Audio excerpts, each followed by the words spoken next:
국민대 네. 총장의 답변을 통해서 네. 확신을 한 가지 했어요. 확신했다. 나의 추측이 음. 맞다.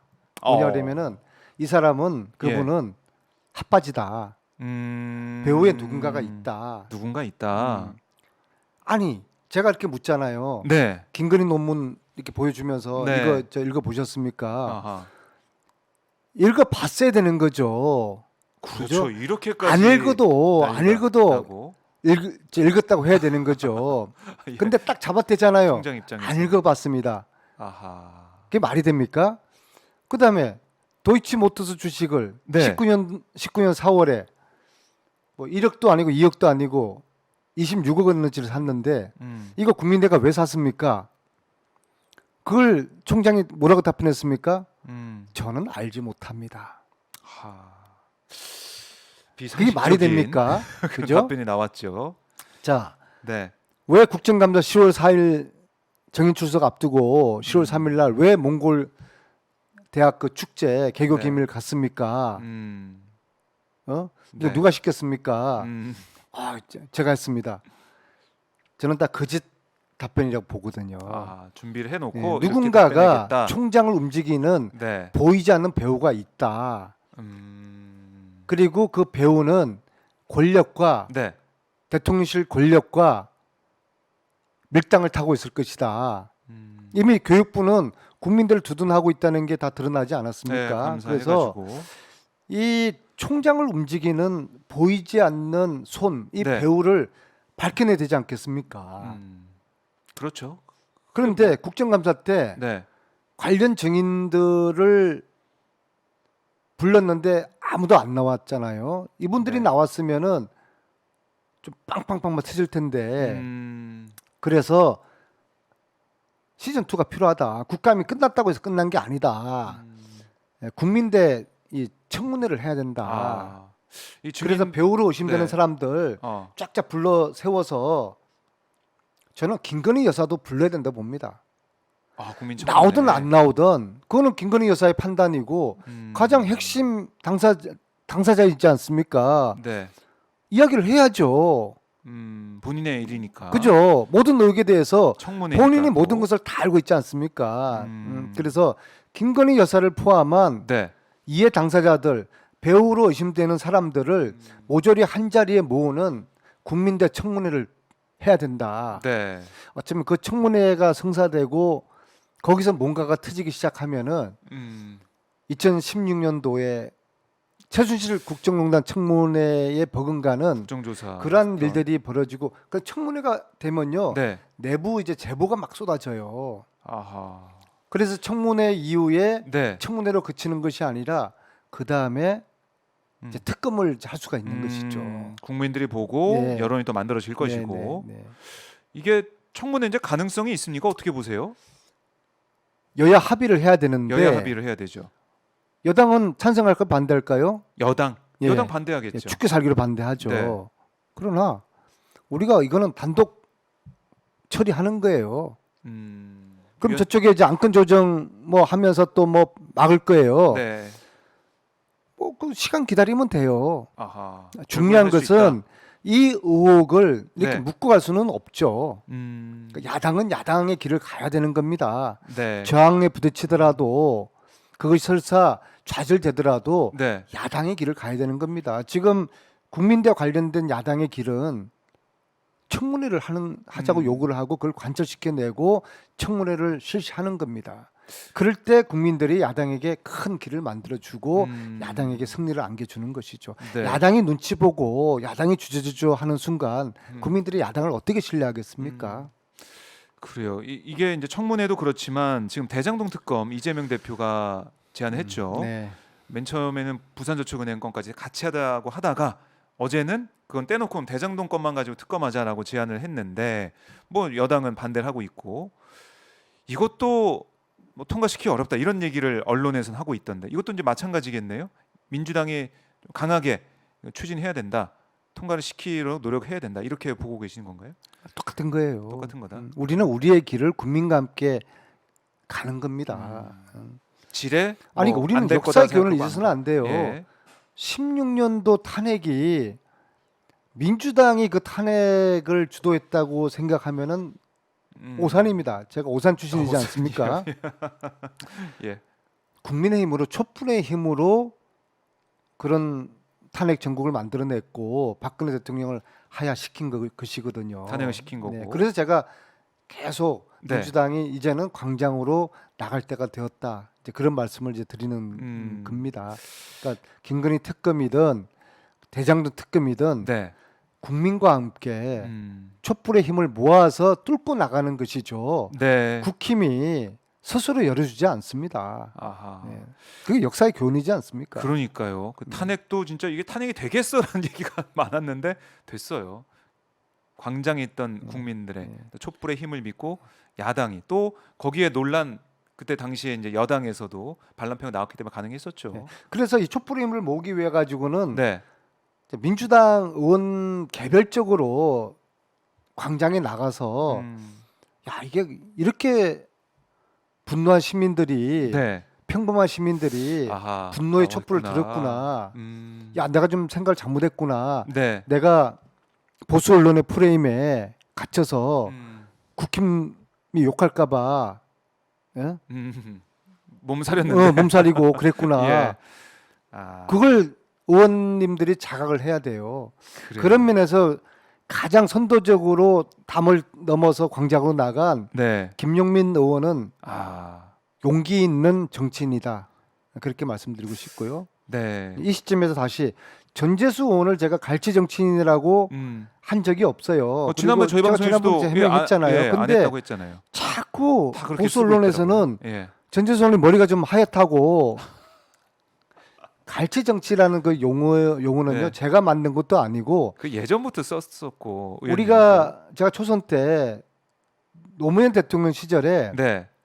노무현 대통령을 흔드는 당내 보수적인 그런 인사들이 내부 총질할 때 네, 네. 그분들을 일컬어서 갈치 정치하지 말아라고 아. 했던 거예요. 이미 20년 전부터 나왔던 것이고 있었는데. 네, 그것은 개인의 소신 발언하고는 틀려요. 그리고 이제 갈치 정치하는 분들은 계속 내부 총질을 하면서 자기의 몸집을 키우고 그렇죠. 잡아먹으면서 예. 동료를. 어떤 여론의 관심을 끌고 네. 특히 보수 언론을 사랑하는 갈치 정치인들. 네. 이건 지금 이 전쟁판에서 절대 용납하면 안 용납할 됩니다. 수 없다. 알겠습니다. 자, 하라님이 실시간 후원해 주셨고요. 네. 자, 많은 분들이 후원을 얼마 해주셨습니까? 후원이요. 금액은 뭐 커피 마실 수 있는 그 그래요. 정도의 그 마음이 금액입니다. 감사하고요. 네. 우리 오마이 TV 예. 박정호님 의원님 기자입니다. 요긴하게 쓰시기 바라겠습니다. 그리고 저희 오마이 TV가 유튜브 우리는 멤버십도 정권을 시작했어요. 뺏긴 네. 민주당 국회의원으로서 네. 저는 국민들에게 죄인이 되었지 않습니까? 네. 저희들은 할 말이 없어요. 그래요. 오마이 TV가 유튜브 멤버십도 시작을 해서 연대에 또 이런 여러 가지 지평을 또 넓히려고 하고 있습니다. 이런 상황이고, 자 그래도 이제 국가 마무리되고 대치정국이 이어지고 있지만, 그럼 이거 어떻게 됩니까? 이주호 교육부 장관 인사청문회 예정대로 진행이 되나요? 인사청문회는 예정대로 지금 하기로는 돼 있어요. 이번 주 28일 이번 주 금요일이죠. 금요일 날 하고 있어요. 네. 그러면은 된다라고 생각을 하고 우선은 네. 어떤 부분에 좀 집중하실 계획이십니까? 두 가지인데요. 네. 첫째는 이제 이주 장관이 12년 MB 정부 이제 네. 막판까지 교육부 장관 하지 않았습니까? 그랬죠. 세 가지가 되겠네요. 세 이제 가지로. 첫째는 네. MB 정부 4년 동안에 줄 세우기 경쟁 교육을 쭉 펼친 장본인이거든요. 네. 그래서 이제 거기에 대한 교육을 황폐화시킨 것에 대한 어떤 책임을 좀 따져 물어야 되겠죠. 아하. 그다음에 두 번째, 장관 이후에 지난 10년 동안 그분이 살아온 행적에 대해서 행적. 검증을 해야 되겠죠, 그죠? 그렇죠. 아마 본인도 자기가 다시 10년 후에 이렇게 장관으로 다시 돌아올 거라는 거는 꿈에도 생각하지 못했을 겁니다. 그러니까 예.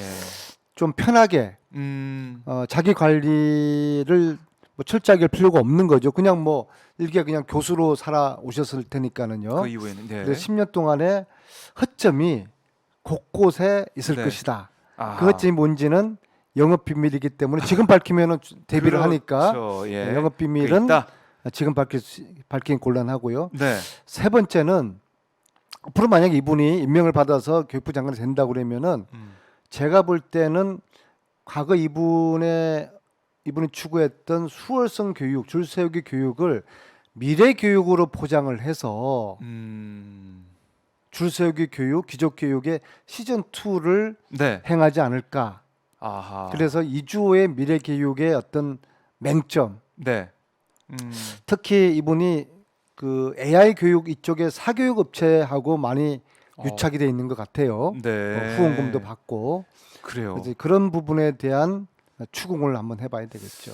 네. 많이 근데 뭐 근본적으로 저는 예. 줄 세우기 교육의 달인 이주호와 국정 교과서를 주도했던 국가교육위원회 이배용 네. 두 분 다 위원장. 이시네요. 네. 네. 이주호 이배용이 만들어갈 윤석열 정부의 교육 참으로 걱정이 많이 되고요.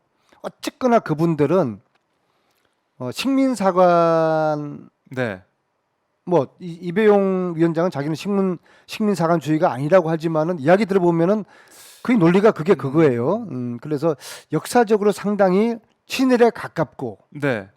그 다음에 줄세우기 교육을 신봉하고 귀족 교육주의자들이고 그 두 분이 만들어갈 교육 이건 뭐 안 봐도 비디오죠. 예, 그래서 아마 앞으로 이 교육계가 굉장히 시끄러울 겁니다. 아마. 그래요. 이주호 장관 청문회가 진행이 된다면 뭐 아까 세 가지 정리해 주신 그런 부분들이 아마 집중적으로 다뤄질 것 같은데 빠깔로레아라고 네. 들어보셨습니까? 바칼로레아. 이 예. 프랑스 그렇죠. 교육제도죠? 예, 근데 이제 있지. 이것도 최근에 이제 IB라고 하는 인터내셔널 빠깔로레아 IB 교육이 네. 굉장히 부상하고 있어요. 음. 그리고 이주호 장관이 IB 교육의 신봉자라고 지금 알려져 있거든요. 대구교육청을 갔더니 예. 대구교육청에서 이게 빠깔로레아하고 IB하고는 또 틀려요. 예, 아주 내용적으로 틀린데 말이에요. 내용적으로요. 근데 묘하게 우리는 빠깔로레아에 좀 익숙해지지 않습니까? 이게 네. 뭔가 선진 교육이다. 응? 물론 주의식 교육이 아닌 뭐 어떤 생각하는 교육, 창의력을 키우는 교육은 맞아요. 네. 근데 뭐 지금 현재 여러 가지 논란이 있지만요. 어쨌거나 대구교육청에서 강은희 교육감이 이것을 아주 선도적으로 지난 몇 년 동안 해오고 있어요. 근데 여기에 지금 이주호 장관 후보가 네. 관련되어 있는 것 같습니다. 그리고 이주호 장관이 경기도 교육감, 임태 교육감의 인수위원장을 했어요. 인수위원장을 하면서 예. 그 임태 교육감은 실제적으로 그 초중 교육을 몰라요. 뭐 대학에 한 4년 정도 네. 총장한 거 말고는 고등교육하고 초중등 교육하고는 좀 틀리거든요. 그런데 이주호 인수위원장을 맡으면서 거기에 핵심 내용 중에 하나가 네. IB 교육이 들어가 있어요. 그래서 실질적으로 경기도에서는 내년에 경기도 전체 200개 학교, 그럼 경기도 전체 학교에 한 10분의 1이 되는 것이죠. 굉장히 네. 많은 숫자입니다. 아하. 200개 학교에 IB 교육을 실시하는 것으로 지금 추진하고 있거든요. 네. 그런데 이걸 펼쳐보면은 굉장히 이게 논란거리가 많아요. 예, 그래서 여기에 대해서도 제가 좀 준비를 하고 계시는군요. 예, 그렇습니다. 예. 이게 교육에 대해서 뭐 저도 이제 아이를 키우다 보니까 정말 관심이 많고 교육이 어떻게 바뀔지. 교육은 민생입니다. 우리 그렇죠. 젊은 친구들이 왜 결혼 안 하냐고 물으면은 두 가지 이야기예요. 집을 어떻게 구합니까? 집이 없지 않습니까? 그다음에 네. 결혼해서 애 놓으면은 애 교육을 어떻게 시킵니까? 맞아요. 네. 걱정이 돼요. 교육은 민생이에요. 그래서 결국 공교육이 민생은 살아야. 크게 네. 교육하고 복지하고 의료 세 가지거든요. 네. 예. 그러니까 근데 교육이 굉장히 중요하죠. 중요한 부분 또 이 교육에 계속 계시다 보니까 이번 교육부 장관 인사청문회에서도 뭐 이 비전이 어떤 건지 이 정책이 우리 이제 국민들이 생각하는 그런 방향과 맞는지 이거 좀 잘 검증해야겠다는 생각이 듭니다. 네. 네. 자, 안민석 의원 오늘 뭐 많은 분들이 응원을 계속 해주고 계셔서 아마 시민과 소통하는 모습, 함께하는 모습 때문에 그러신 것 같고 이상롱님께서도 실시간 응원 해주셨고 아까보다 네. 금액이 늘었습니다. 이 누굽니까? 이상롱님 네, 훌륭한 분이시네요. 훌륭한 분이시네요. 고맙습니다. 그리고 카메론님께서도 실시간 후원을 해 주셨습니다. 그러니까 저희가 이제 오마이 TV가 이번 주말에 또 촛불 집회 생중계도 하고 그 이후에 뭐 안진걸 소장이나 김민웅 교수나 뭐 최진봉 교수나 전화 통화하면서 당시 상황을 듣기도 했는데 네. 국민들의 이 분노 이런 게 계속 커져가고 있고 이 분노가 어떻게 표출될 것이냐 그리고 국회에서도 어떻게 싸우고 국회에 있는 국회의원들이 어떻게 시민들과 소통하고 함께 갈 것이냐 이게 중요한 앞으로 포인트다. 네, 이렇게 좀 정리를 해봐야 될 것 같네요. 마지막 하고 싶은 말 안 묻습니까? 지금 물어보려고 했습니다. 네, 네. 해주시죠. 마지막 하고 싶은 말, 못다한 말씀이 있으시다면. 윤석열 대통령이 정신 차리지 않으면 네. 촛불이 횃불로 될 것이다. 그럴 가능성, 정신 차릴 가능성 얼마나 있다고 보십니까? 그다지 보이지 않습니다. 보이지 않지만 그래도 정신을 차려야 촛불이 횃불로 가는 것을 막을 수 있다. 네. 알겠습니다. 자, 이게 어떻게 보면 엄중한 경고고 안민석 민주당. 의원이 네. 광장을 두려워하지 마라. 이 싸움을 이기고 싶으냐? 네. 이 전쟁을 이기고 싶으냐? 음, 광장을 두려워하지 마라. 자, 윤석열 대통령과 민주당을 향해서 각각 메시지를 주셨는데요. 이 두 메시지의 답이 어떻게 나올지. 이번 주말에 민주당 의원들이 지난주에 5명이 나갔으니까 이번 주는 곱하기 네. 10명 이상은 아하. 나가야지 네. 광장에 그 시민들이 음. 민주당의 손을 잡아줄 겁니다. 네. 근데 그럴 거라고 믿어요. 네. 그래요. 네. 참 이번 주 지켜보도록 하고 이번 주 뭐 인사청문회 있다면 인사청문회 내용까지 해서요. 다음 주 또 화요일에 안민석 의원과 말씀을 나눠보겠습니다. 의원님 오늘 말씀 잘 들었습니다. 네, 고맙습니다. 고생하셨습니다. 네. 네.